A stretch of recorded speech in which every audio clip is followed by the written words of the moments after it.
بسم اللہ الرحمن الرحیم۔ السلام علیکم ورحمۃ اللہ وبرکاتہ۔ اس طرح کے متعدد واقعات سننے کے لیے ہمارے چینل کو سبسکرائب کریں۔ اورنگزیب عالمگیر کے دربار میں ایک بہروپیہ آیا اور اس نے کہا، میں بہروپیہ ہوں اور میں ایسا بہروپ بدل سکتا ہوں آپ کو جو اپنے علم پر بڑا ناز ہے دھوکہ دے سکتا ہوں۔ میں بھیس بدل لوں گا، آپ پہچان کر دکھائیے۔ عالمگیر نے کہا منظور ہے۔ اس نے کہا حضور آپ وقت کے شہنشاہ ہیں، اگر تو آپ نے مجھے پہچان لیا تو میں آپ کے دینے دار ہوں، لیکن اگر آپ مجھے پہچان نہ سکے اور میں نے ایسا بھیس بدلا تو آپ سے 500 روپیہ لوں گا۔ شہنشاہ نے کہا شرط منظور ہے۔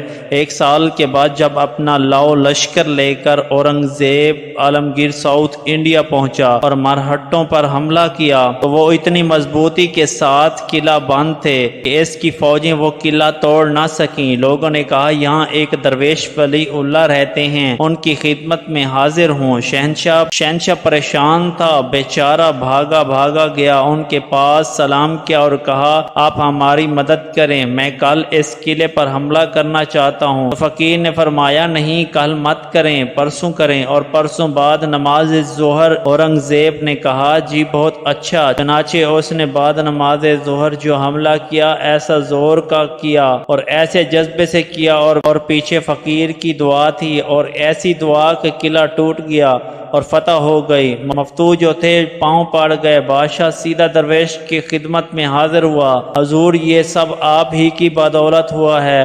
اس فقیر نے کہا نہیں، جو کچھ کیا اللہ ہی نے کیا۔ انہوں نے کہا کہ آپ کی خدمت میں 2 بڑے بڑے قصبے دیتا ہوں اور آئندہ 5-7 پشتوں کے لیے ہر طرح کی معافی ہے۔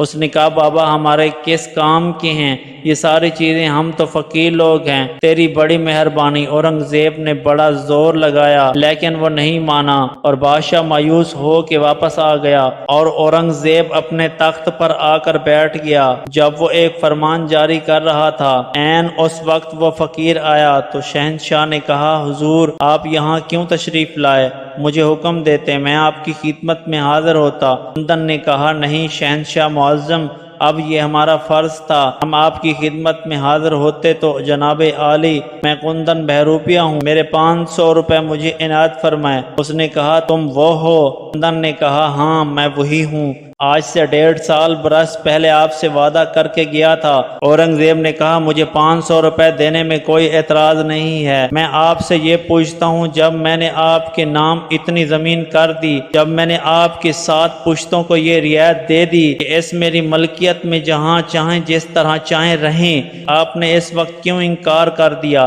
یہ 500 روپے تو کچھ بھی نہیں ہے۔ حضور بات یہ ہے کہ جن کا روپ دھارا تھا ان کی عزت مقصود تھی، وہ سچے لوگ ہیں، ہم جھوٹے لوگ ہیں، یہ میں نہیں کر سکتا کہ روپ سچوں کا دھاروں اور بے ایمانی کروں۔ اس طرح کے متعدد واقعات سننے کے لیے ہمارے چینل کو سبسکرائب کریں اور بیل آئیکن کو پریس کریں تاکہ ہماری نیو آنے والی ویڈیوز آپ کو ملتی رہیں۔